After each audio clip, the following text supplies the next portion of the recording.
Hello, and welcome to A Keene Eye. Local news for local folks. This week's show is pretty exciting to me because, especially because I happen to be in participant in two of the stories. So let's get right into it. First story, this is interesting. I was not a part of this one, but excited to hear about it. This is earlier this year, Keene City Council approved an ambitious community power plan. The goal is to use 100% of our electric power from renewable sources by 2030.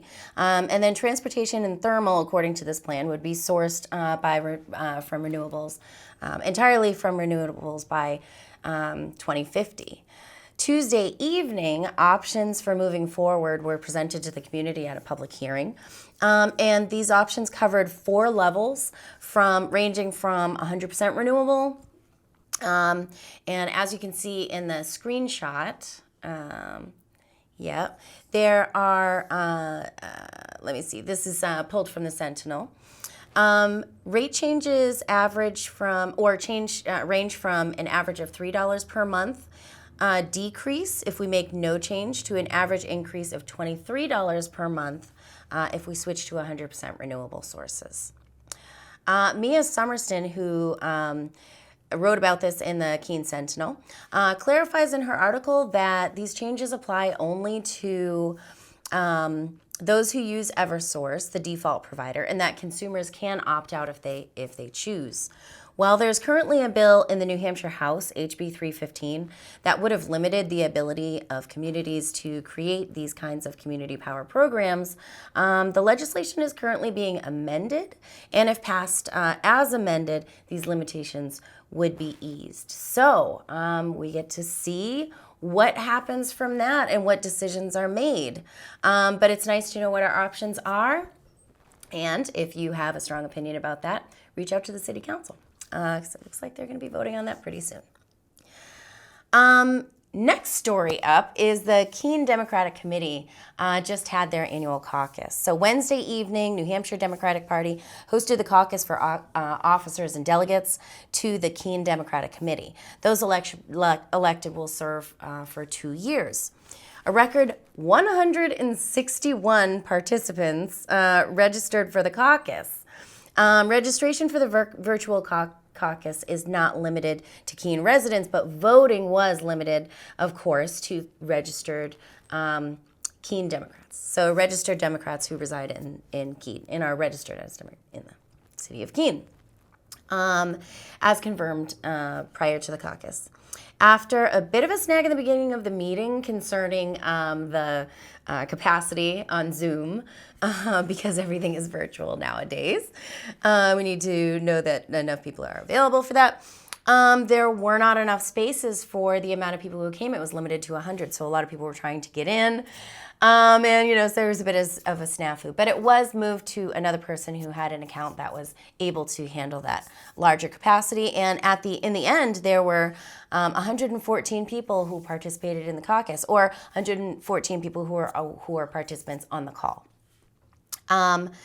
This is in no small part, this record turnout was in no small part due to the extensive mobilization campaign mounted by a slate of progressive candidates looking to revitalize the committee and Democratic Party politics as usual. So according to the website for this slate, we are excited to announce that the following slate of candidates who care passionately about public policy grounded in compassion will be running for Keene Democrats. We have shared a shared commitment to fair and healthy primaries and to supporting all our Democratic candidates up and down the ballot. We need to bring people into our party who, while building a movement from the ground up, using the energy folks at the front lines, activists, organizers, and volunteers, towards a common purpose. Our goal is to build community year-round, not just during election cycles, which helps us ultimately to harness political power and win elections. Interestingly, none of the candidates were contested, either by opposition or a challenging opponent, or someone else nominated to challenge them in the caucus. So The candidates who won, just to kind of run through really quickly, Sean Filio for candidate. He was a candidate for chair. He is now the chair of the Keene Democratic Committee. Representative Elizabeth Toll for vice chair. Vernon Thornblad for secretary. Bobby Williams is now the treasurer. As far as delegates at large, there are 7 spaces, and 7 people were nominated and 7 people were confirmed. So, Amy Chapin Hathaway, Jody Newell. Wait, wow, that's weird. Oh, that's my name. Yes, because now I get to be a delegate at large. Very excited about that. Hillary Ballantine, Ashley Denning, Dov Reyna, Addison Neva. Oh, that's so bad. He's going to be mad at me now. Okay. And Renee Montiel are the 7 delegates at large. And then as far as ward chairs, for Ward 1 chair, Larry Welkowitz. Ward 2, Michelle Schalise. Ward 3, Mohammed Salah. And Ward 4, Sparky Von Plinsky. Ward 5, Devorah Kelly. Vice chair for Ward 5, Sandra Van Decotter. And Ward 5 secretary, Stephanie Ritchie. So all were confirmed. Very exciting stuff. All right, we'll see what happens with that in the coming months or coming years. The last story I'd like to cover, this Wednesday, same day, earlier in the day, volunteers from Rights and Democracy New Hampshire and New Hampshire Youth Movement, as well as some other residents and things, staged rallies across the state to urge our congressional representatives to sign in support of the THRIVE Act. The THRIVE Act is what it stands for. It's an acronym for Transform, Heal, and Renew by Investing in a Vibrant Economy. So the THRIVE Agenda is a roadmap to a just recovery. A congressional resolution with a plan to put millions of people to work building an economy that prioritizes climate, racial, and economic justice. I actually just want to correct what I just said, because it was introduced in 2019 as a resolution, and now it is being introduced as actual legislation. What it does is it presents a bold new vision to revive our economy while addressing the interlocking crises of climate change, racial justice, public health, and economic equality, with a plan to create dignified jobs for millions of unemployed workers and support a better life for the millions more who remain vulnerable in this pivotal moment. So there are 8 pillars of the legislation. I just want to go over really quickly so you have an idea. Pillar 1, creating millions of good, safe jobs with access to unions. Pillar 2, building the power of workers to fight inequality. Pillar 3, investing in Black, Brown, and Indigenous communities. Pillar 4, strengthening and healing the nation-to-nation relationships with sovereign Native nations. Pillar 5, combating environmental injustice and ensuring healthy lives for all. Pillar 6, averting climate and environmental catastrophe. Pillar 7, ensuring fairness for workers and communities affected by economic transitions. And Pillar 8, reinvesting in public institutions that enable workers and communities to thrive. Volunteers gathered at offices for Senator Shaheen and Hassan in Nashua, Concord, Manchester, Portsmouth, and right here in Keene. So at this time, none of our senators or representatives have co-sponsored the act, but we're hoping that this act of showing them how much their constituents care about this will nudge them in the right direction. So with that said, I'd like to leave you with the footage that we have from our Keene event yesterday. Enjoy and have a great week. Welcome everybody with short notice. It's really good to see so many people out here on such short notice. We're here today to push our members of Congress to support the THRIVE Act. We chose this location because of the proximity to Jean Shaheen's office, which is right over there. We tried to call her several times to ask her to send a representative to meet with us, but she did not.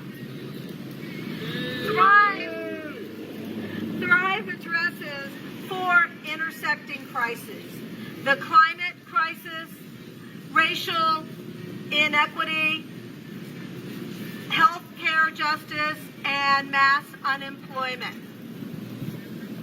If this passes, it would be a game changer in so many ways.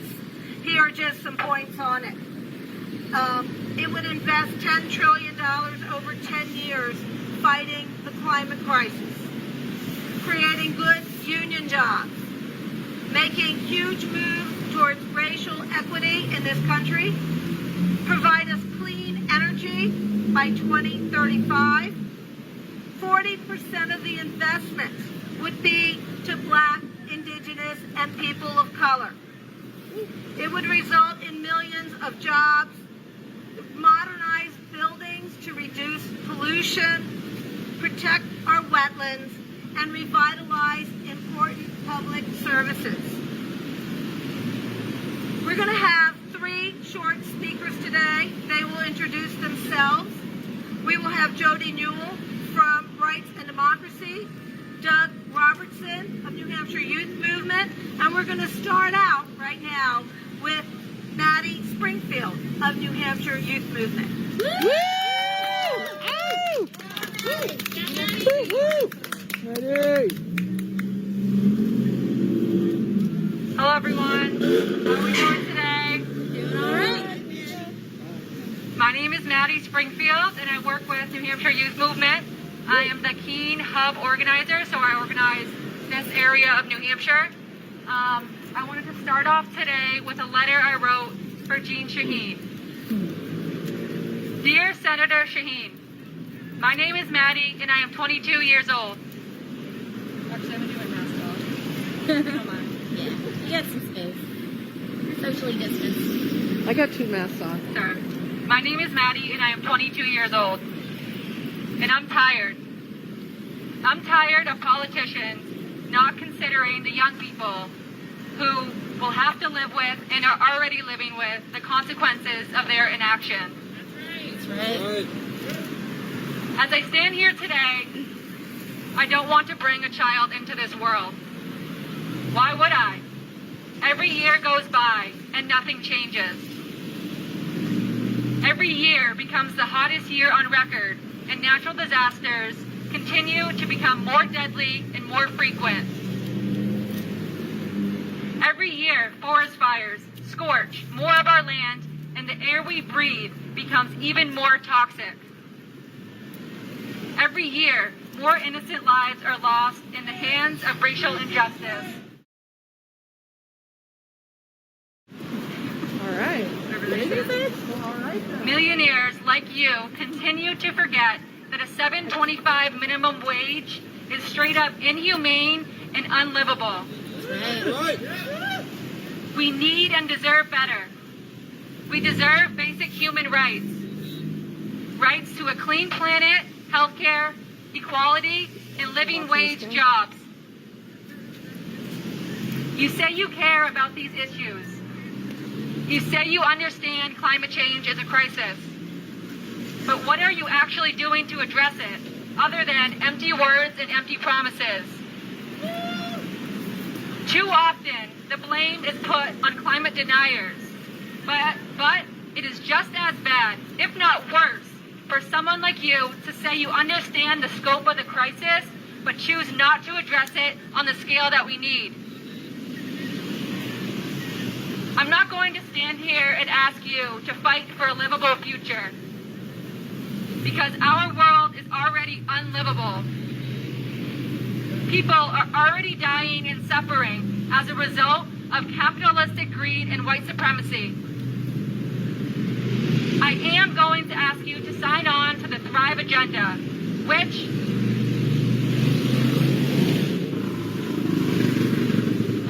will try to alleviate the suffering that is already occurring. The Thrive Agenda would make the transformational change we so desperately need during this moment of intersecting crises. It would put millions of people to work, building an economy that for once prioritizes climate, racial, and economic justice.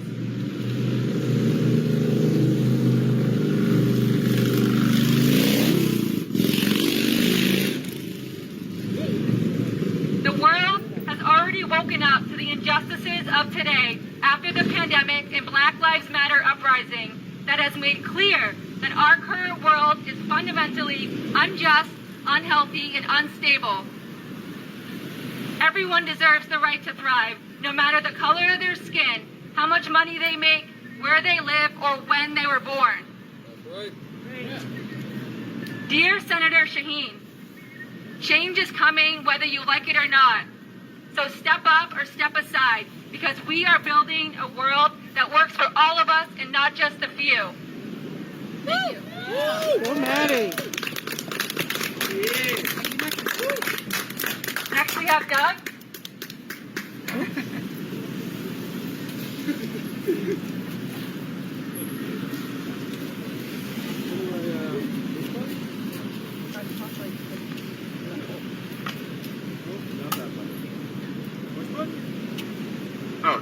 I don't have to press a button. All right, so my name's Doug Robertson, and I'm here today to ask some questions of you. So what do we want? What is it that you want to see in the coming 10, 20, 50 years, and so on? I want you all to really think about that. Maybe picture it in your head while I take a few minutes to talk about what I want and what I see. So what do I want? I want to see the future. Yeah, the future. And to define that future, I must address the past. You see, some time ago, when the Soviet Union fell apart, some folks got around to saying that it was the end of history, that liberal capitalism had defeated its competitors of communism and fascism, and that no ideology would oppose it any longer, that the markets were free to extend their invisible hand over the world, affecting great prosperity, the beginning of the postmodern era. Now, beyond the staggeringly obvious failure of this statement to understand what fascism and communism actually are, I feel the need to point out the primary contradiction of this statement. Because I don't know about you, but I look around at this community, at this country, and at this world, and I see history unfolding. I see people clamoring for change. I see people struggling to understand a history and language that was systematically stolen from them. I see people fighting on the streets every day for equity, for justice, and for a new world to emerge from a political system that is designed to exploit them.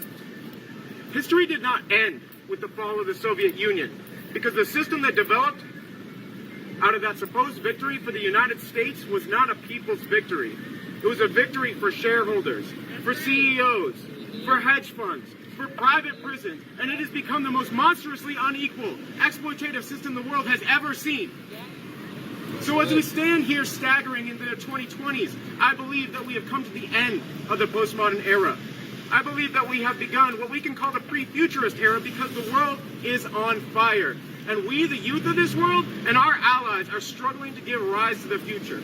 Not a future based on petty survival, but a future where we and generations to come of all creeds, colors, and nations can thrive. I grew up in a middle-class family in Greenland, New Hampshire. We're the white American dream, with a 2-car garage, a big backyard, both parents working, and me with all the time in the world to stare at the clouds and dream about what could be.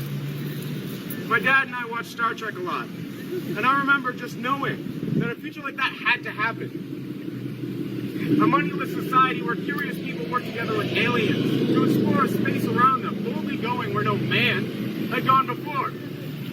At the time, I was unaware of the racism and misogyny present in the narratives, just like I was unaware that what provided for the comfort and stability of my youth was the racist, classist, and misogynist exploitation of the global South, and the racist, classist, misogynist exploitation of our own citizens. I was unaware that I was living on land not won, but stolen through the murder and genocide of the people of the Wabanaki Confederacy and countless others. I was unaware that my little creature comforts came from a wholesale pillaging of the very earth that I walked upon. I'll not go into details of my childhood further, other than to say that our little version of the American dream, as well as its broader vision of a prosperous middle class, was about to end. My parents split, the internet exploded, 9/11 happened, endless wars in the Middle East began, Barack Obama was elected president, and the foolhardy claim that racism was effectively over. The 2008 recession occurred. Citizens United made corporations people. Occupy Wall Street came and was defeated by corporate news networks. The technocrats emerged and began their stranglehold on information. Amazon emerged to control more wealth than one person ever had in history. And Trump became president, and the reactionary fascist movement started growing out of the decay of our union. And here we are today with a nation divided more than at any time prior to our Civil War. All the while, our world grew hotter, and the future started to look a lot less like Star Trek and started to look a lot more like a cross between Blade Runner and Soylent Green. So this is why I stand here today asking you what you want. This is why I stand here today as a radical, as a revolutionary, because if we don't come together and fight for a better world, the ruling class, the 1%, and the literal fascist movement in this country will continue to take more and more of that future from us until it is utterly spent. And we count the future not in centuries, but in years. So I'll tell you, again, what I want. I want the future. I want an end to white supremacy and imperialism. I want an end to patriarchy and parasitism of billionaires and endless debt. A debt so large and unmanageable that the interest grows faster than we can pay it down. I want communities over individualism. I want an end to anti-homeless, anti-human architecture. I want every human who wants it housed. I want power in the hands of the people and real people, not corporations. I want free education and healthcare and strong unions. I want to be able to work one job and one that matters and be able to sustain a family with it, whatever that looks like. I want a world where Black, Indigenous, Latinx, Asian, Pacific Islander, Middle Eastern, Jewish, lesbian, gay, trans, queer, non-binary brothers, sisters, and siblings don't have to explain to anyone why they have the right to exist and not be harassed and murdered. Ow! I want the future where the planet is not on fire because we all decided today that enough is enough and it's time to fight back. So if you want that future too, then get involved. Start conversations, educate yourself and your community, do the work. Get organized and resist because the oligarchs and the puppet politicians aren't going to just give it to us. We got to tear the hands of the doomsday clock out of theirs. They will fight us at every turn, but if we are motivated by our love for each other and this vision for the future, then no amount of money, influence, or violence enacted against us will derail that vision. Woo. So what do you want? To thrive. To survive or to thrive?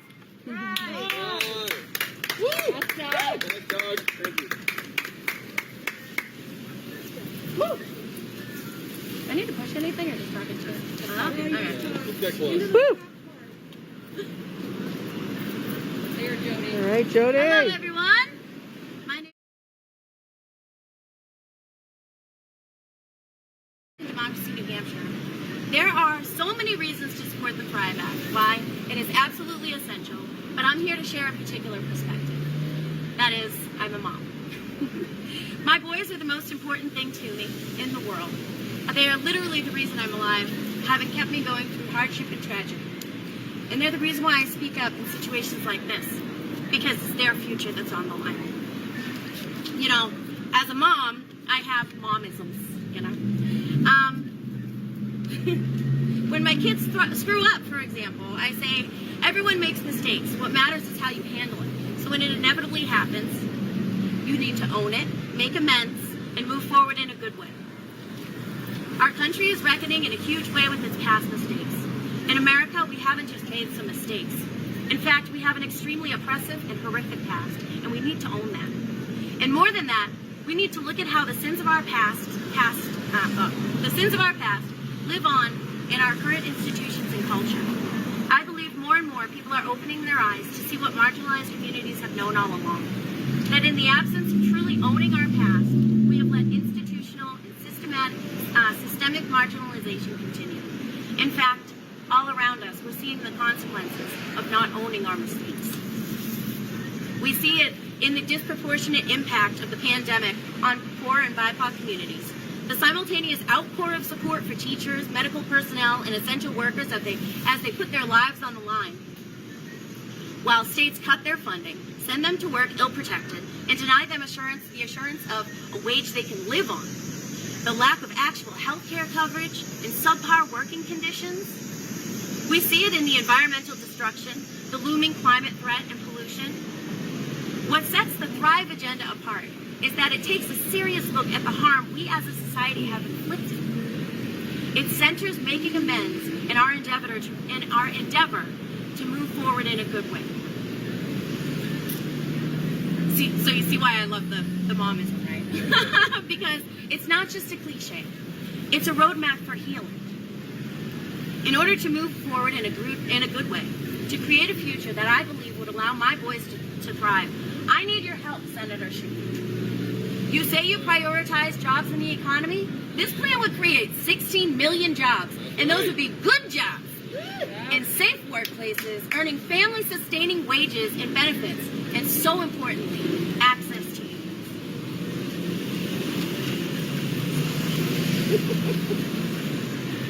You say you support clean energy and the environment?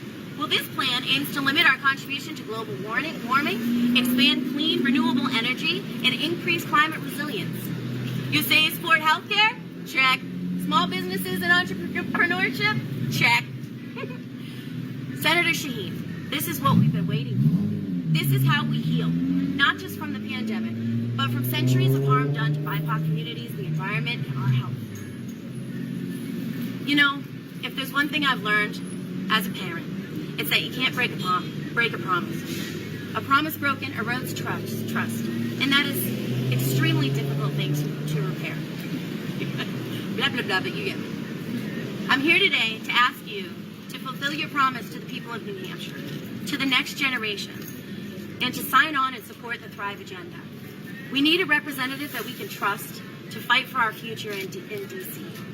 I need your help to help me create a society where my boys can thrive. Woo!